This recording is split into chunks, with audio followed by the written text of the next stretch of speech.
If you're on your walk with your Brittany and it's pulling you here, there and everywhere, but all you really want is to get it to walk to heel, well, we have the perfect video for you.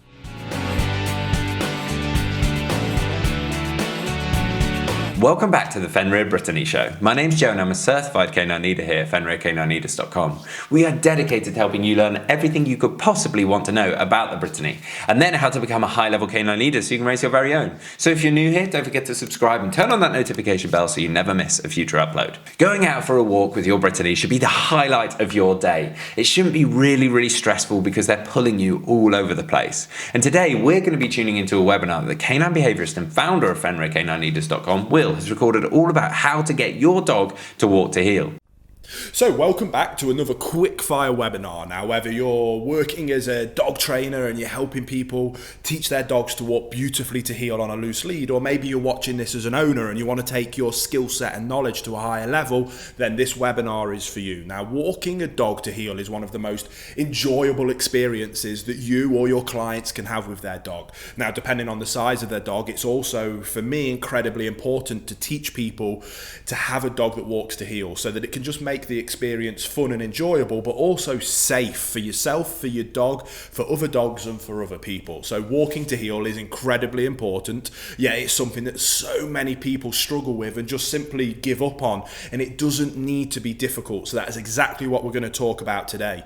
Now, walking to heel, like I say, it doesn't need to be difficult. The theory and the principle is quite straightforward, and I'm going to break that down step by step for you in this quickfire webinar. Now, when you're actually demonstrating how to do this, we utilize this through our Perfect Puppy course. We've got tons of modules helping people teach their dogs to walk to heel and the more intricacies of it, which obviously is where you can go into more detail. But when we're talking about kind of the macro theory, we really don't need to overcomplicate it. And it's people overcomplicating it, which is why so many people give up on it. And that is what we're going to really focus on in this webinar.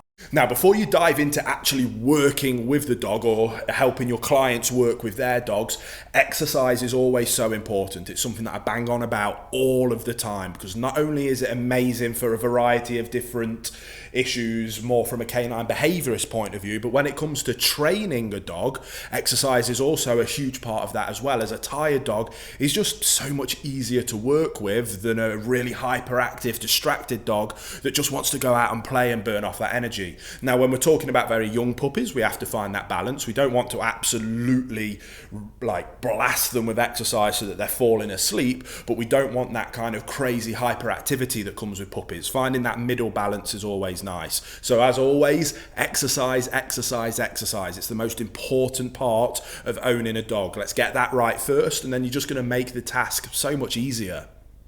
So then we just simply need to build the foundation. Now, whenever we're building a foundation when it comes to dog training, we want to do it in as a low distraction environment as possible.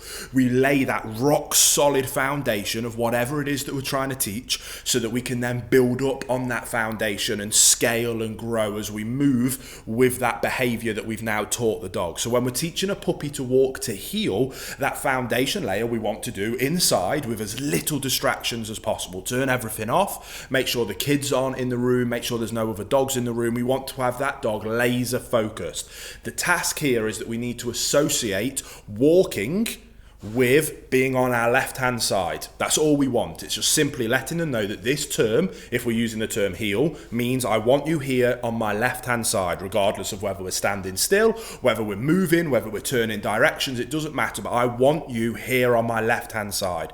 And we're going to achieve that with no lead whatsoever to start with, and we're going to follow a very basic lure, mark and reinforce based procedure that is very typical of teaching any dog a new trick. So we're going to get the dog's attention using a food reward, a lure, and then we're going to lure them into position. They're going to follow the nose. We're going to lure them down to our left hand side, and when they're in the desired position, we're going to mark the behavior. So we've lured them into the right behavior, then we mark the behavior with the term heel. And then we give them access to the food and lots of praise. There we go. So we're going to stand in one spot, we're going to lure them into that position, we're going to mark it with heel, and then we're going to praise, reinforce, and give them access to the food. Then, while standing on that same spot, we can turn 90 degrees one way, 90 degrees the other way, 180 degrees, 270, 360, constantly while luring, marking, and reinforcing the dog of being in that desired behavior. We want to build that rock solid concept of this word, heel, means I want you on my left hand side. That's all I want you to do. It's a very simple process, and this is where people overcomplicate heel walking and getting a nice, good, casual heel. We don't need competition level heel for companion dogs. We just want a dog that will walk nicely on our left hand side, and this is building up that rock solid foundation. Then we simply move on to scaling the complexity and scaling the distraction. So if we've been standing in one direction and moving different directions and luring the dog into the right position and marking and reinforcing it, maybe we're going to start taking one step forward, lure, mark, reinforce. Maybe we'll take 5 steps forward, lure, mark, reinforce, followed by a turn, followed by another turn, followed by a walk, still with very low distraction, but again, building up that comprehension of whether I'm in one spot or whether I'm moving. I want you here on my left-hand side. If you do that for me, then good things are going to happen. Excellent. Then we can start building up that complexity with more steps, more turns. And at this stage, when we know that our puppy, that our dog has that rock solid foundation of the term heel means be on my left-hand side, at that stage is when I like to add a lead to the equation.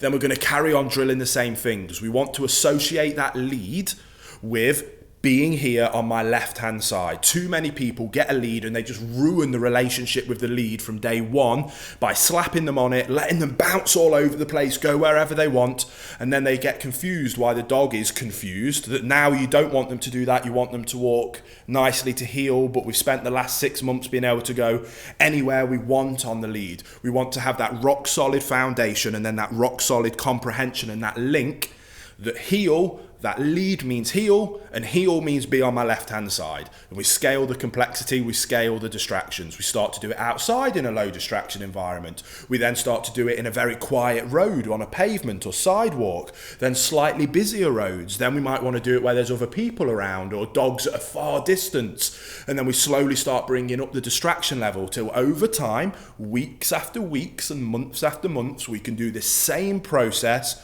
whilst walking through Times Square in New York if we wanted to. It's just about scaling the complexity, scaling the distraction, and setting our dogs up for success. If we find that the distraction level's too high, we take a step back and we start reinforcing and retraining at that earlier stage, really nail that down, and then we layer up again. That's why we built that rock solid layer of foundation, and then we just build on that. If we jump straight up here and it all crumbles, well, we've still got this rock solid foundation. So let's start back here and build up on that slowly. It's about patience, it's about consistency, but it's about expecting high expectations from your dog. Not thinking, oh, it's okay, I'm going to let them go wherever they want, because then they're associating the lead and the collar or the harness, whatever tools you're using, with them being able to make their own decisions and go wherever they want. That isn't the essence of a calm, consistent leader. A calm, consistent leader is in charge.